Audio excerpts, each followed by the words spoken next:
नमस्कार, बहुत स्वागत है आप सभी का। मैं हूं आपके साथ वक्ता दुबे। मुद्दा देख रहे हैं आप।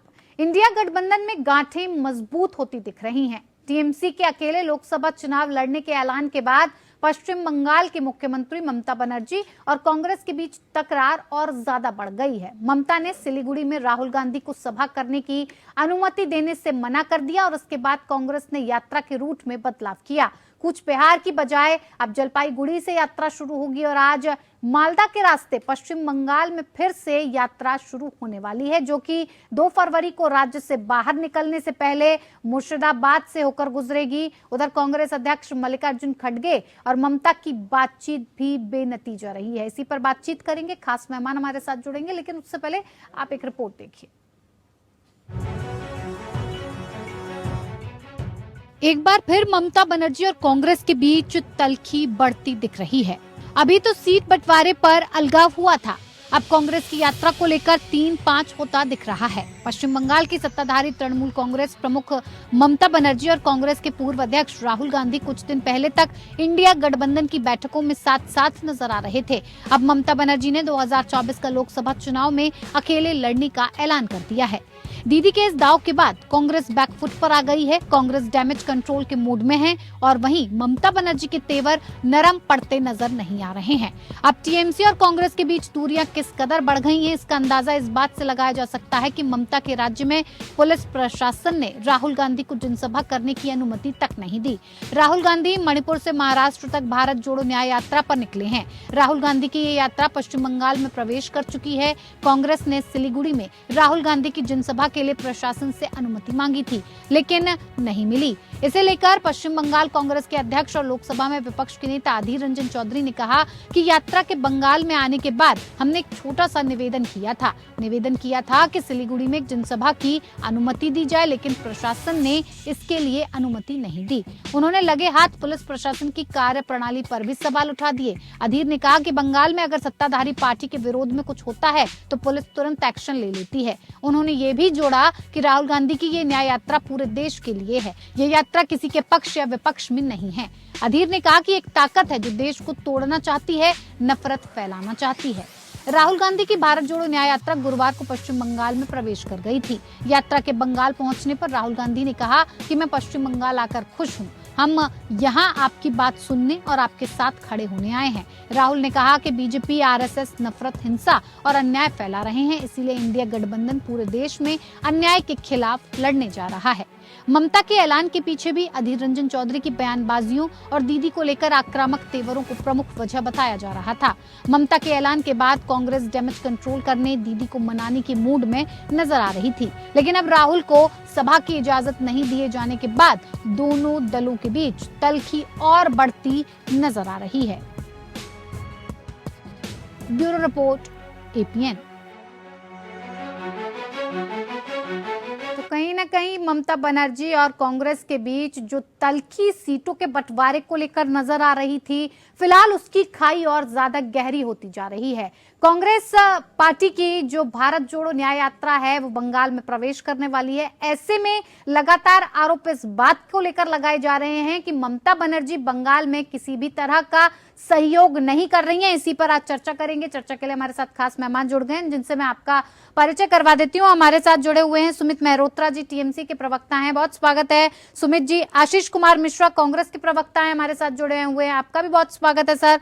और कुशल पांडे, बीजेपी प्रवक्ता हैं, आपका भी बहुत बहुत स्वागत करते हैं कार्यक्रम में। शुरुआत सुमित जी आप ही के साथ करते हैं। क्या वजह है जो इतनी तल्खी और ज्यादा बढ़ती जा रही है? कांग्रेस पार्टी आरोप लगा रही है कि आप बंगाल में पार्टी को जो निकल रही है यात्रा, उसमें किसी तरह का कोई सहयोग नहीं दे रहे हैं। मालदा और मुर्शिदाबाद में यात्रा जाने वाली है, वहां पर किसी भी तरह का सहयोग और कार्यक्रम करने की इजाजत नहीं दे रहे हैं सर, क्यों? कोई वैसी बात नहीं कर रहे। दीदी के पास प्लान है, तो प्लान के तहत काम नहीं कर रही है कांग्रेस इस समय। आप देखिए, चुनाव करते हैं तब गठबंधन की सीटों की खेल को लेकर से बात होगी, ठीक है। कब क्या चीज का प्लान होगा अभी तक तो डिसाइड नहीं कर पा रही कांग्रेस अभी उलझी हुई नजर आ रही है। भाई कांग्रेस बड़ी पार्टी है, ठीक है, पर उन्हें आगे करके काम करना चाहिए था, कमेटी बनानी चाहिए, तब डिसाइड करेंगे कौन सा आदमी लड़ेगा, कितनी सीटों पर लड़ेगा। अभी भी अगर हम लोग लड़ते रहेंगे ना, हम हमारे देखिए लड़ाई का कोई मूड नहीं है ना, अभी की कोई लड़ाई के मूड में तो नहीं है लड़ाई का, लेकिन साफ तौर पर कांग्रेस बंगाल के अधीर रंजन कह रहे हैं कि ममता बनर्जी ने कार्यक्रम को अनुमति नहीं दी। क्यों नहीं दी सर? साफ तौर पर खुले मंच से कह रहे हैं वो। लगता है कि कोई इशू रहा होगा किसी चीज का, तो इसलिए परमिशन नहीं थी। सरकार ने क्या, प्रशासन ने अनुमति नहीं थी, ठीक है, इस चीज के ऊपर देखा जाएगा उनको, पर उनको रैली करने के लिए तो दिया ना, वो आज रैली भी कर रहे हैं ना वहाँ पे, एक सभा नहीं कर रही, रैली तो कर रहे हैं ना। अब आप फिर मीडिया, अरे ममता जी की लड़ाई हो गई है, कांग्रेस में लड़ाई हो गई है, पर मीडिया इशू बनाया। मीडिया नहीं कहती सर, मीडिया को कहने की जरूरत नहीं है सर, मीडिया क्यों कहेगी? अधीर रंजन चौधरी खुद इस बात को लगातार कह रहे हैं कि वो ममता बनर्जी जो मल्लिकार्जुन खड़गे को प्रधानमंत्री पद के लिए आगे करती हैं, लेकिन उनकी सभा को ही इजाजत नहीं देती है। ये कैसा दौरा रवैया ममता बनर्जी का? हम नहीं कह रहे हैं सर। वर्षा जी बात आपकी बिल्कुल ठीक है, चीजें नॉर्मल हो जाएंगी, कोई इशू नहीं है, सीट शेयरिंग हो जाने दीजिए। सीट शेयरिंग होने के बाद, क्योंकि समय कम रह गया है और हम समझते हैं कि भाजपा बहुत तेजी से आगे काम कर रही है, हमें भी इस तरीके से काम करना चाहिए सारे दलों को मिलकर, ठीक है, हमें हराना है। ठीक है, मेरे हमारे राज्य का मसला नहीं है, पूरे देश का मसला है। जिस तरीके से देश में इन लोगों का, तो ये तो ममता बनर्जी को समझने की जरूरत है ना, ये देश का मसला है। ये तो साफ तौर पर कह ही रहे हैं राहुल गांधी के, ये अन्याय के खिलाफ हमारी यात्रा है, आप साथ ही नहीं दे रहे हैं। ठीक है नसीर जी, सर मैं लौटूंगी। केवल टीएमसी समझे, मुझे आप बताइए, केवल टीएमसी समझे, टीएमसी ने अपना प्लान रख दिया था कांग्रेस के आगे, और अब से ही शुरुआत से रखा था कांग्रेस के आगे। ऐसा नहीं कि वो आज कोई, तो आपने तो साफ ये भी मना कर दिया ना कि आप तो सब सीटों पर लड़ेंगे, किसी भी तरीके का समझौता आपको नहीं चाहिए, एकला चलो की नीति है अब। तो इसका मतलब है कि यात्रा भी नहीं आप गुजरने देंगे। मतलब सारी चीजें होंगी, हो तो रही है, आप मुझे बताइए कहाँ रोक दी यात्रा? ठीक है नसीर जी आप हमारे साथ जुड़े हुए, आवाज पहुंच रही है सर आपको? ये आ रही है जी सर, आप बताइए कहाँ दिक्कत परेशानी आ रही है? सुमित मेहरोत्रा जी कह रहे हैं रैली तो निकल रही है, कब हमने मना कर दिया, कहाँ टोक दिया? और सारी चीजों को क्या बंगाल की ममता बनर्जी, पश्चिम बंगाल की सबसे बड़ी पार्टी टीएमसी ही समझे? कांग्रेस को क्या कुछ समझने की जरूरत नहीं है? रवैये में किसी तरह का बदलाव करने की जरूरत नहीं है? देखिए, गठबंधन को चलाने की जिम्मेदारी हर राजनीतिक दल की है, और ममता जी हमारी सेकुलर समान विचारधारा की पार्टी है, और ममता बनर्जी जी पहले कांग्रेस में ही थी, और जहां तक भाजपा के जितने विरोध में कांग्रेस पार्टी उतनी जो है टीएमसी भी है, इसमें कोई दो राय नहीं है। और जहां लोग बोलते हैं कि कांग्रेस बड़ा दल है कि गठबंधन वो बचाए, तो गठबंधन क्षेत्रीय दलों को भी बचाने की जिम्मेदारी है। रही यात्रा की बात, देखिए यात्रा, पहली भारत जोड़ो यात्रा चली 4000 किलोमीटर की, उसको कोई हिंदुस्तान में कोई सरकार नहीं रोक पाई, और आज जो ये भारत जोड़ो न्याय यात्रा 6000 किलोमीटर की चल रही है, तो इसको भी हिंदुस्तान की कोई सरकारी ताकत रोकने की ताकत नहीं रखती है, क्योंकि ये यात्रा केवल राहुल गांधी जी की यात्रा नहीं है, ये यात्रा देश के मुद्दों की यात्रा है। रही ममता जी तो हमारा अपना समान विचारधारा वाला दल है, हमारी इस यात्रा को, देश की इस यात्रा को आसाम की तानाशाह हेमंत बिस्वा जो सबसे करप्ट मुख्यमंत्री हैं, जो कि इस यात्रा को रोकने के लिए गुवाहाटी के अंदर, आसाम के अंदर ऐलान कर चुके थे कि ये यात्रा यहां से नहीं निकलने देंगे, और पूरी ताकत के साथ लोगों की भावनाओं को सामने रखते हुए, लोगों से मिलते हुए राहुल गांधी आसाम के अंदर से होकर के बिहार के अंदर इस समय है। और ममता जी की सरकार, मैं इस बात को मानता हूं और समझता हूं कि जरूर हो सकता है कुछ अड़चने हो, लेकिन अंत में ममता जी की सरकार इस यात्रा को निकलने देगी, क्योंकि ये यात्रा तानाशाह के खिलाफ है। फिर भी अगर कोई अड़चन, कोई परेशानी होगी और सरकार ने इस यात्रा की इजाजत नहीं दी, तो ये यात्रा, सुन लीजिए, ये यात्रा केवल बंगाल में नहीं पूरे देश के अंदर निकलेगी। राहुल गांधी के तूफान को, राहुल गांधी की इस यात्रा को रोकने की ताकत नरेंद्र मोदी जी को समझना चाहिए ना। ममता जी तो हमारी है, अपनी है। हाँ नहीं अपनी है, लेकिन अपनापन दिख कहाँ रहा है सर? साफ तौर पर कह रही है हम तो अकेले लड़ाई लड़ेंगे, हम तो अकेले लड़ाई लड़ेंगे, किसी तरह की हम मालदा और मुर्शिदाबाद में आपको रैली करने नहीं देंगे, क्योंकि ये आपका मजबूत गढ़ है। देखिए वो कह रही है, मुझे आप जो कह रही है मैंने उसको नहीं सुना, लेकिन हम मुर्शिदाबाद में और पूरे बंगाल में जहां चाहेंगे वहां रैली करेंगे, पूरी ताकत के साथ करेंगे, लोगों के साथ करेंगे, देश के जिस कोने से चाहेंगे यात्रा को लेकर बिना इजाजत के, जबरदस्ती, जबरन अगर जबरदस्ती हमें नहीं घुसने देंगे, कोई कारण नहीं है, हाँ। तो हम जाएंगे, घुसेंगे, ये हमारा संवैधानिक राइट है। चुनाव में हर आदमी अपनी बात को कहने की ताकत रखता है। तो ऐसे तो नरेंद्र मोदी किसी को इजाजत नहीं देंगे तो कोई रैली नहीं कर पाएगा इस देश के अंदर। कोई सरकार अगर जो किसी को इजाजत न दे तो फिर तो कोई रैली नहीं कर पाएगा, तो कोई अपनी सभाएं नहीं के कर खिलाफ पाएगा। आप जबरन किसी के राज्य के अंदर घुस जाएंगे सर? देखिए, जब तानाशाही पे कोई उतारू होता है और किसी दूसरे की आवाज को दबाता है, फिर संविधान ने अपना राइट दिया कि प्रदर्शन करेंगे, घुसने की कोशिश करेंगे, आप चाहे तो हमें गिरफ्तार कर लें। हम लोगों के लिए बने हुए हैं, लोगों की समस्याओं के लिए, लोगों की बात के लिए, तानाशाह के खिलाफ। आज की बढ़ती महंगाई, युवाओं के लिए बेरोजगारी। अभी कल ही गाजियाबाद के अंदर, उत्तर प्रदेश के अंदर एक दंपति ने अपने आप को गोली मार ली। सर मुद्दे से नहीं भटके, मुद्दे से नहीं सर। सुमित मेहरोत्रा जी, मुद्दे पे आ रहा हूँ। सुमित मेहरोत्रा जी आत्महत्या कर रहे हैं, उसी चीज को लेकर के राहुल जबरन गांधी घुसेंगे। आप अगर इजाजत नहीं भी देते हैं तो भी घुसेंगे, लेकिन रैली निकलेगी, यात्रा निकाली जाएगी। यात्रा निकाली जाएगी। यात्रा को जाने से देश के अंदर कोई ताकत नहीं रोक सकती है। ठीक है सर, जवाब लेने दीजिए सर। जी जी, सुमित मेहरोत्रा जी। वक्ता जी देखिए, यात्रा निकल रही है सर, कोई वो इशू नहीं है कि यात्रा नहीं निकल रही है। यात्रा निकल रही है, हमें कहाँ रोका है? मुझे बताइए, केवल एक सभा के ऊपर कुछ ऑप्शन था, वो दूर हो चुका है कि यात्रा निकल रही है। सभा में ऐसी क्या दिक्कत परेशानी थी जो मना कर दिया गया कि नहीं निकालने दी जाएगी या नहीं करने दी जाएगी सभा? क्या दिक्कत परेशानी? जब यात्रा निकालने दी जा रही है तो एक सभा करने में क्या दिक्कत है? वो भी मल्लिकार्जुन खड़गे की, जो ममता के प्रिय हैं। वक्ता जी, कोई इशू नहीं है। कोई जगह इशू प्रशासन को लग रहा होगा, इसलिए इसे नहीं करा होगा। सारी चीजें कोई सरकार, ठीक है, ममता जी की गवर्नमेंट है, हमारी गवर्नमेंट है। अब ये थोड़ा कि अगर कोई चीज इशू अगर किसी चीज में आ रहा है, अगर प्रशासन ने वहां पे केजरी साहब नहीं होगा तो नहीं होगा। अगर हम कोई मना थोड़ा कर रहे हैं, किसी को हम परेशान थोड़ा कर रहे हैं। कांग्रेस भी हमारे गठबंधन का है, पर आज मेन दिक्कत ये है भाजपा के लिए। आज भाजपा को समझना चाहिए, नरेंद्र मोदी जी को समझना चाहिए। अरे सर, लड़ आपस में आप लोग रहे हैं, भाजपा थोड़ी ना कह रही है कि आप आपस में सीटों का बंटवारा मत कीजिए, सीटों का खुलासा मत कीजिए। लगातार भारतीय जनता पार्टी इस बात को कह रही है कि आप अपनी सीटों का बंटवारा कीजिए। बताइए कौन कितनी सीटों पर लड़ रहा है सर? वक्ता जी शायद आपको शायद मालूम नहीं है। हकीकत ये है आज देश के अंदर कि कोई सा भी दल कि अपने अगर प्रत्याशियों की सूची जारी कर रहा है तो उसके सीबीआई ईडी तुरंत पहुंच जा रही है। आप देखिए झारखंड के सीएम को किस तरह से सीबीआई ईडी ढूंढ रही है, और कर्नाटक के अंदर जो विधायक चिल्ला के सीबीआई कह रहा था कि 400 करोड़ रुपए का घोटाला हुआ, उसे नहीं पकड़ा जा रहा है। पांडे जी, क्यों नहीं पकड़ा जा रहा है? सीबीआई वहां भी चुनी जाती है। नहीं, जो घोटालेबाज है वो भाजपा के संग में रहेंगे तो सेफ रहेंगे, और जो अगर विरोध में जो जितनी पार्टी है वो तो घोटालेबाज है।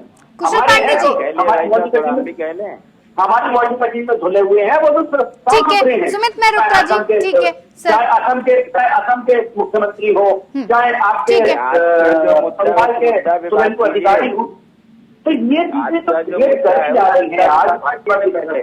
ठीक है सुमित जी, ठीक है, आने वाले समय में। ठीक है, समझ रहे हैं? कुशल पांडे जी। ममता बनर्जी वो नाम है, ममता बनर्जी ऐसा नाम है। ममता बनर्जी ऐसा कोई सगा नहीं जिसको ममता ने ठगा नहीं। दिल्ली में जाके खड़गे को कहते हैं कि प्रधानमंत्री बनाएंगे, और कलकत्ता में वही कांग्रेस की रैली को परमिशन।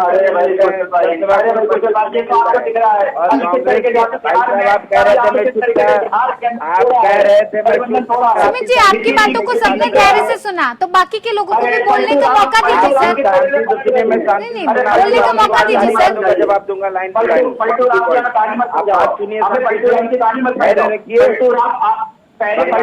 लोग है नहीं कहीं कांग्रेस कहते हैं कि तानाशाही के खिलाफ लड़ेंगे। अरे जी, मैंने आपको वक्त दिया, नसीर जी को भी दिया, अब आप सुनिए सर, सुन लीजिए क्या कह रहे हैं। जी कुशल टंडन जी। कांग्रेस के प्रवक्ता कह रहे हैं कि तानाशाही के खिलाफ हम आवाज उठाएंगे। अरे वही तानाशाही की सरकार तो बंगाल में चल रही है, आप उसके साथ गठबंधन करना चाह रहे हैं। वही तानाशाही की सरकार आपकी रैली और आपके सभा को परमिशन नहीं दे रहा है। आप कह रहे हैं कि हम पूरे बंगाल में हम रैली निकालेंगे, परमिशन नहीं मिलेगा, तो आपका ये कैसा गठबंधन है? ये गठबंधन है कि ठगबंधन है? पहले तो देश की जनता को समझना होगा।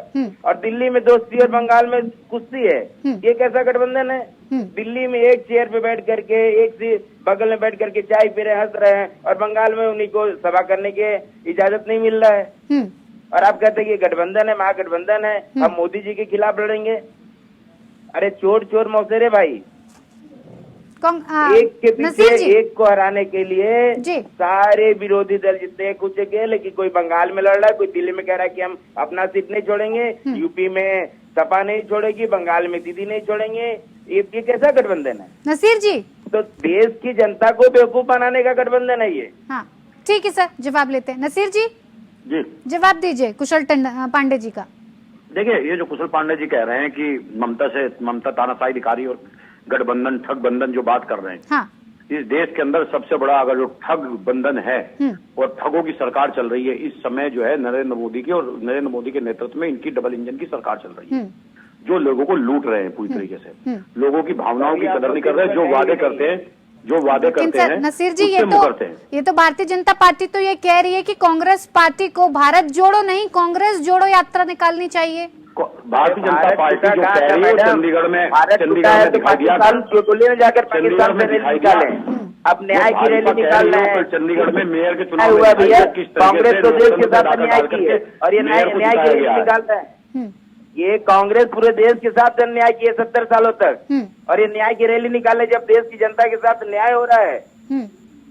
जब देश की जनता के साथ न्याय हो रहा है तब ये न्याय रैली क्या न्याय हो रहा है सर? जहाँ आपकी सरकार नहीं है, जहाँ आपकी सरकार नहीं, वहाँ पर ईडी सीबीआई नहीं, इस तरह का न्याय लगातार विपक्षी दल इस बात का आरोप आप पर लगा रहे हैं सर। जवाब दे रहे हैं मैडम, चुप हो गया। अगर आप चोरी करेंगे तो फिर बोल रहे हैं ना, जहाँ सरकार नहीं है तुरंत ईडी का नोटिस, सीबीआई का नोटिस, जेल जाने का डर। यही सवाल किया है नसीर जी, सर रुकिए ना, मैंने यही सवाल किया है कुशल पांडे जी से, यही तो सवाल मैंने पूछा है। रुकिए तो सुनिए तो सर। कुछ नहीं बोल सकते। पांडे जी की पार्टी ने कल चंडीगढ़ में मेयर के चुनाव में डाका डाला है 4 वोटों से, तो 4 वोटों की कांग्रेस की निरस्त कर दी और गलत तरीके से लोकतांत्रिक डाका डाल करके अपना मेयर जिता दिया। अगर इनको इतना ही डर है तो ये तोड़फोड़ मचा रहे हैं। अगर जो मोदी का इतना बड़ा रुतबा है, मोदी के सामने पूरे देश में कुछ नहीं है, तो ये जो है क्या नाम है, लोगों को तोड़ रहे हैं, लोगों के बैलेट फाड़ रहे हैं और जबरदस्ती मेयर जिता रहे हैं, नीतीश को ला करके डर दिखा करके अपने यहाँ ला रहे हैं। तो फिर मोदी का डर कहां से रह गया? मोदी अकेला ताकतवर कहाँ से रह गया है? कहां से रह गया?